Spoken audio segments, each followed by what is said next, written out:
अभी तक शुरुआत में हमें ये डाउट लग रहा है, अफवाहों पे ध्यान ना दें। आज का एसआईटी में समाचार एसआईटी में शिकायत हुई है, हमने इतने पैसे की बताई है कि इतना पैसा चोरों मिसमैच को लग रहा है, इतने आभूषण मिसमैच लग रहे हैं। बचाएगी सरकार। आपको पूरा चैनल क्लैरिफिकेशन दिया है। अच्छा, इससे बड़ा प्राची क्लैरिफिकेशन क्या होता है? 1 घंटे तक उनका पूरा जी का लेकिन उन्होंने ये भी कहा आज का प्रहार बिल्कुल उन्होंने कहा तो मान रहे हैं ना, मान रहे हैं ना, जब वो कह रहे हैं तो मान रहे हैं। अखिलेश चलिए भाई, जो फिगर है चलिए भाई, और राहुल हैं गुनहगार। गलती हुई वो कह रहे, नितिन मिश्रा जी ने बताया, आप नहीं मानेंगे। जी फिर कह रहा हूँ, ठीक है, अभी आप इंतजार करें। अभी और इंतजार करना है, किस चीज का करना है? सारे तो दो दिन है, गायब सुनिए, रहेगा। 2 दिन बाद कुछ आने वाला है, उसके बाद 7 दिन और है, यानी 15 दिन का समय है मेरे भाई। अच्छा अच्छा, 15 दिन इंतजार करिए, हाँ, उसके बाद आप देखिए जो भी है अपराधी हाँ। वो पकड़े जाएंगे। तो छोटे अपराधी दूसरी पकड़े चीज, जाएंगे, दूसरी उनको चीज। संरक्षण देने वाले भी आप पकड़े बार-बार जाएंगे। चंपत राय जी पर करेंगे कौन सुनिए, छोटा, कौन बड़ा? सुनिए सुनिए सुनिए, नहीं, डेजिग्नेशन तय कर देगा, डेजिग्नेशन तय कर देगा साहब, डेजिग्नेशन तय कर देगा साहब, डेजिग्नेशन तय कर देगा, डेजिग्नेशन तय कर देगा। Don't mind, don't mind. एक मिनट सुनिए ना, हिरार्की और प्रोटोकॉल होते हैं। एक second Surya Mittal ji, don't go personal, मैं बता देती हूँ। नहीं, वही तो कह रही हूँ, वही तो कह रही हूँ। अभी रिपोर्ट अच्छा अच्छा अच्छा अच्छा अच्छा, मैंने पूछा, मैंने सवाल पूछा सर। आप बार-बार चंपत जी पर प्रश्न खड़ा करते हैं। नहीं, मैं तो सब पे कर रही हूँ। चंपत जी हैं, अनिल मिश्रा जी हैं, गोपाल राव जी हैं, चंपत कर रही हूँ, अभिषेक श्रीवास्तव जी हैं, उसमें टिन्नू यादव जी हैं, सब पे खड़ा कर रही हूँ। अभी सिट एसआईटी और स्टैंड,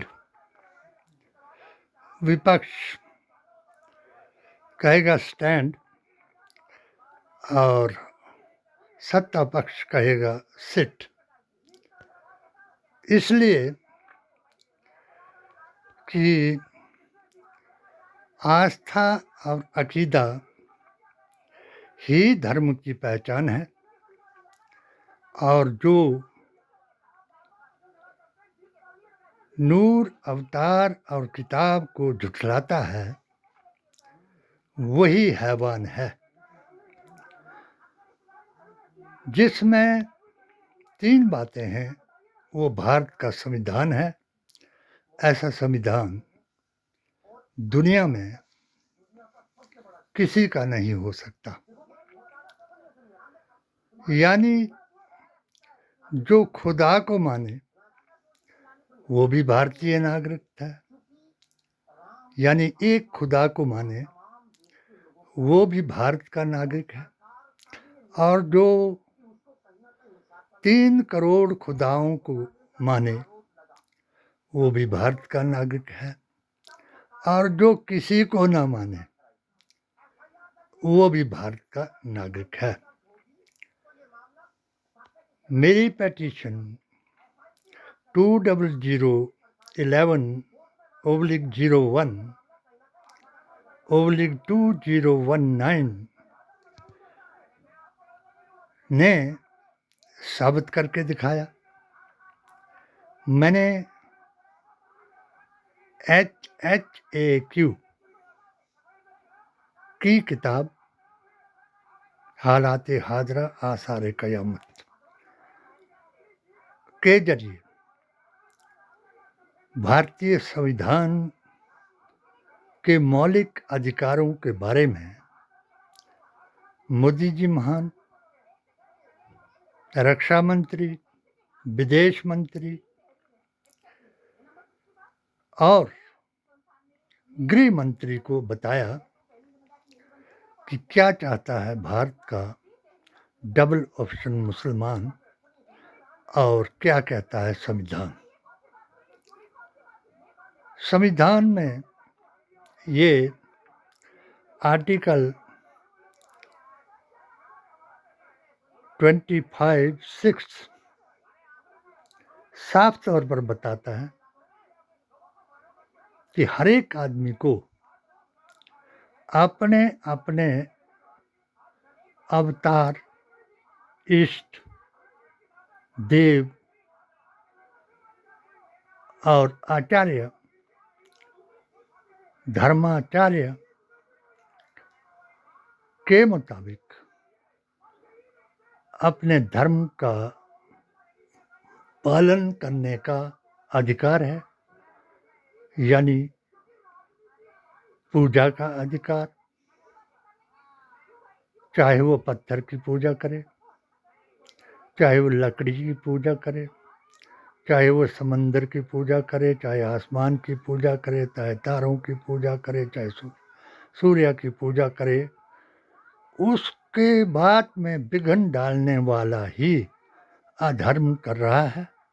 और चाहे कोई एक खुदा को माने तो उसके साथ द्वेष करने वाला कयामत को लाने वाला है। यानी मूर्ति पूजा के लिए कुरान में कहा कि तुम उनको क्यों पूजते हो जो अपने सिर से मक्खी नहीं उड़ा सकते। इसलिए सबके खुदा को अदृश्य ताकत बताया गया और ये संदेश सुनाया गया कि एका देवो भवे द्विनास्ति। आज 2014 के बाद 2019 में मैंने भी अपनी 16 संस्थाओं के जरिए से मोदी जी के 3 साल का समर्थन किया।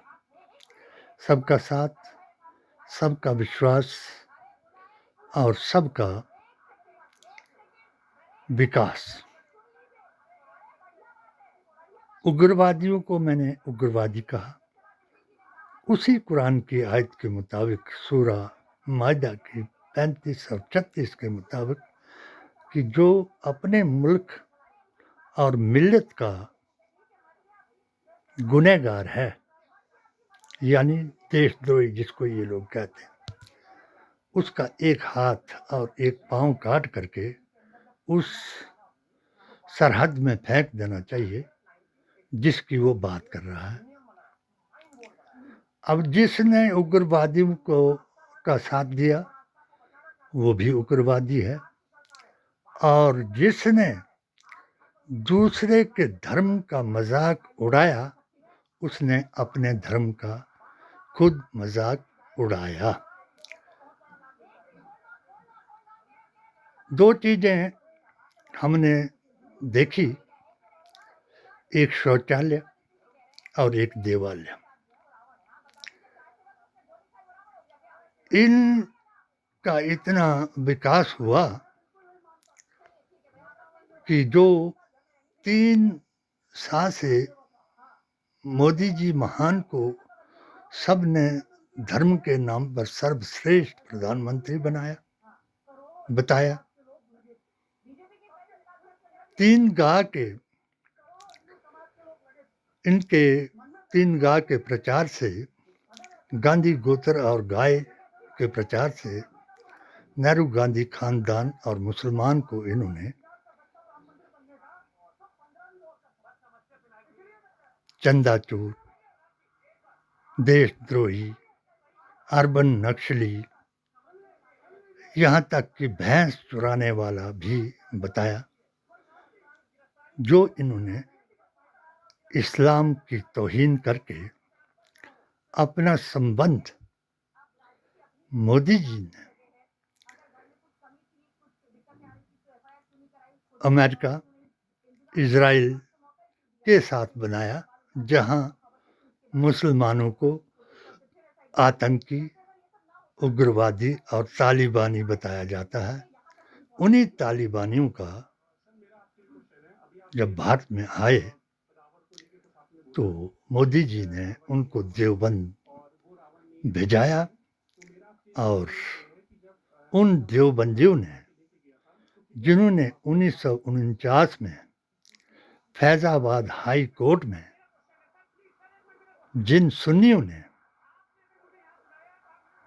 इन पर दावा किया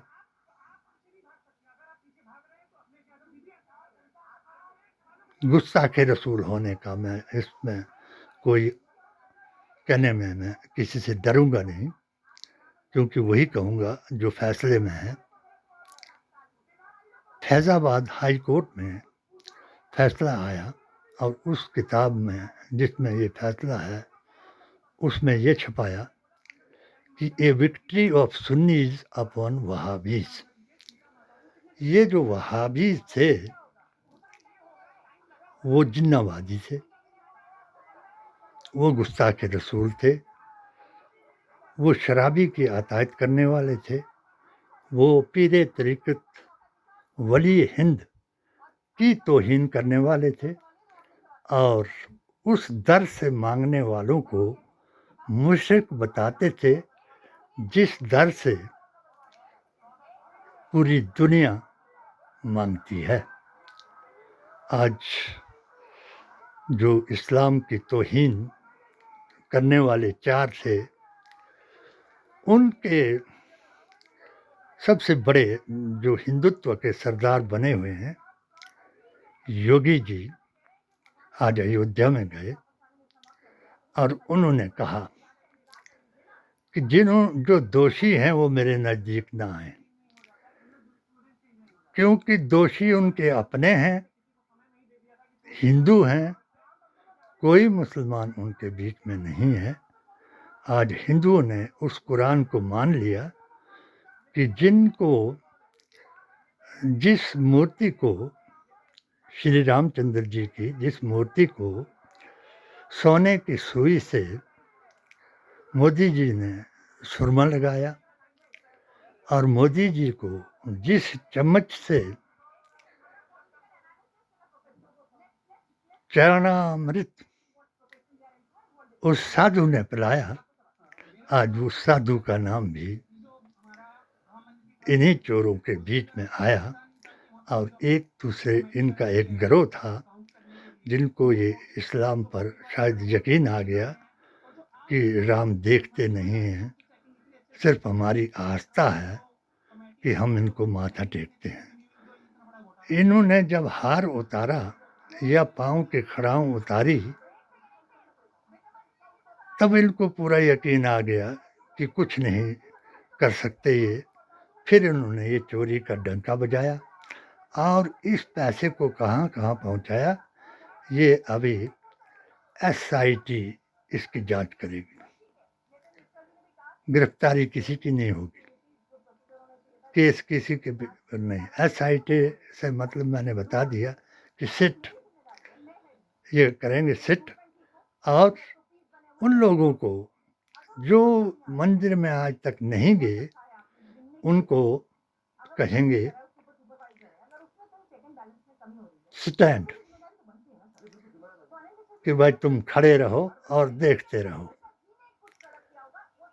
मैंने इनके 3 बिंगों को वेदंती जी महाराज, मोहन भागवत और इंद्रेश जी को अपनी किताब के जरिए ये बताया कि सत्य ही सनातन है और सुन्नियत इसकी पहचान है।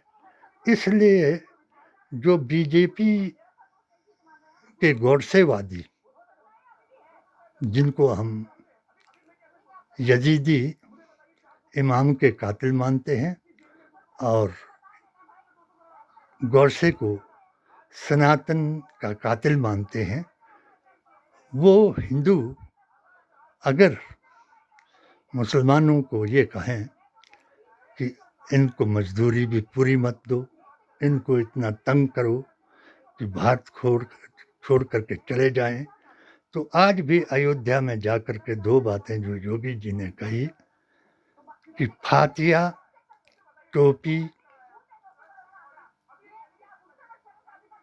फातिया नहीं योगी जी, ये लोग जिनको तुम पाल रहे हो, चाहे कोई मुसलमान अगर वहाँ पहरेदार होता, क्योंकि मैंने जब अपने 17 फतवे के जरिए से इस राम मंदिर की भूमि को, अयोध्या की भूमि को दशरथ की भूमि साबित किया और अपने नबी की जुबान से तफरका मस्जिद को जिन्होंने गिराने का हुक्म दिया, और इसमें हमने हमारी जमात ने ये कहा कि तफरका मस्जिद में नमाज नहीं आती, सड़क पर नमाज नहीं आती, विवादित स्थान पर नमाज नहीं आती, दूसरे की जगह पर नमाज नहीं आती।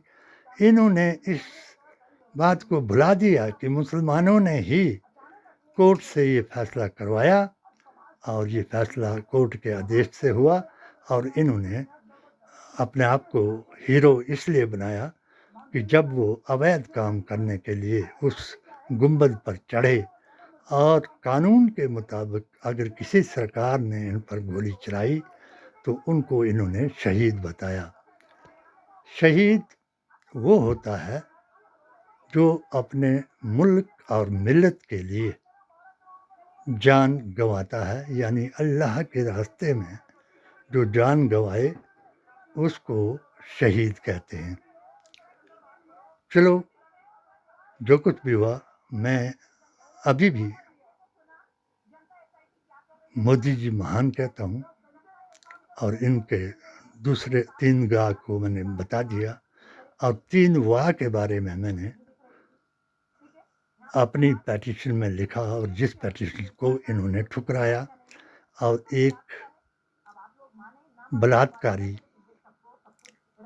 भ्रष्टाचारी, अत्याचारी को मेरे ऊपर हावी कराया, और इन गुस्ताखे रसूलों से, बेअसूलों से मुझे 7 बार घर में घुस कर मारने का प्रयास कराया, मगर सत्यमेव जयते का मेरा हर दिन का यूट्यूब चैनल HHAQ सत्य सामने आया। आज भी वो सत्य सामने आया है कि अपनी अपनी आस्था के मुताबिक तुम पूजा करते जाओ। अगर तुम्हारा दिल ये यकीन कर जाए कि इस पूजा से, मेरे ख्याल में तो इनकी पूजा सबसे सार्थक रही कि भगवान राम इनको देखते रहे और ये उनके नाम पर आया हुआ चंदा खाते रहे।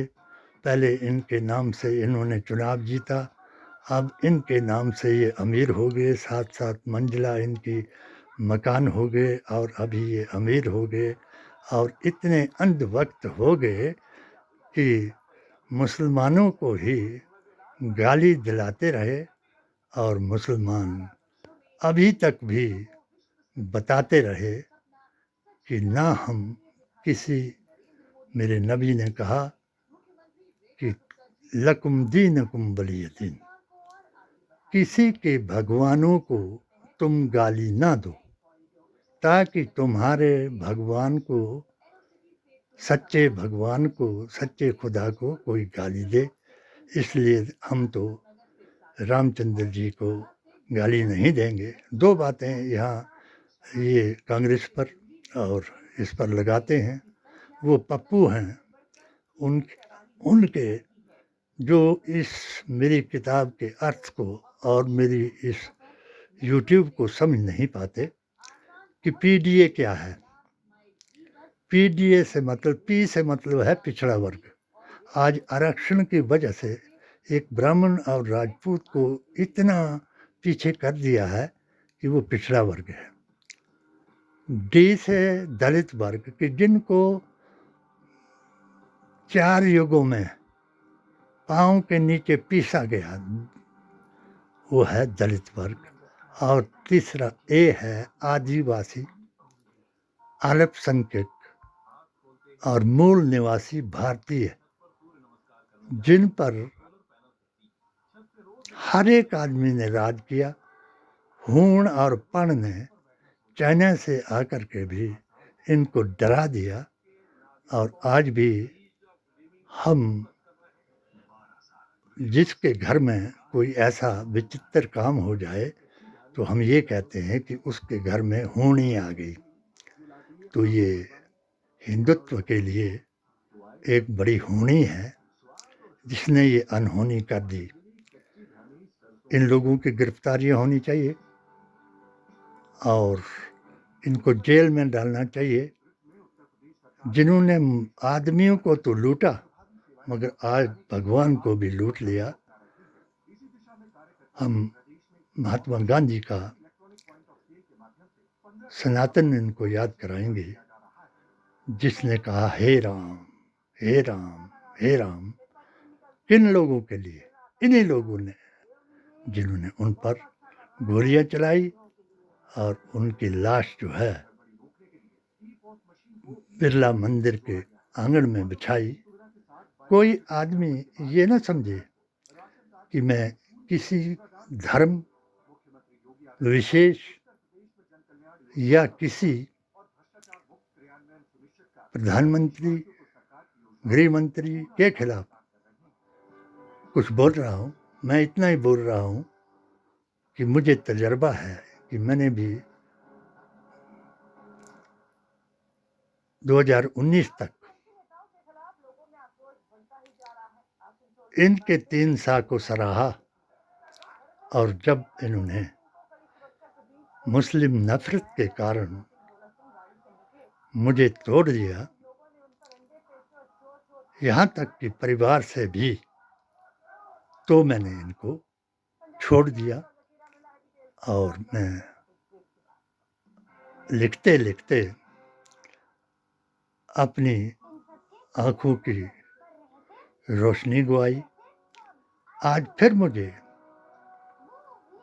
ये बात कहने की हिम्मत आई कि वेद पुराण गीता ग्रंथ और इन सब किताबों का संग्रह जो है वो कुरान है और कुरान ही भारत का संविधान है जो सब लोगों को समान अधिकार देता है और जो एक वर्ग एक विशेष को है तो उसके लिए तीसरा वाह। पहला वाह चल रहा है जो परशुराम का युग है, 15 साल का जो दिया था वो मोदी जी चला रहे हैं क्योंकि इनका कोई विकल्प नहीं।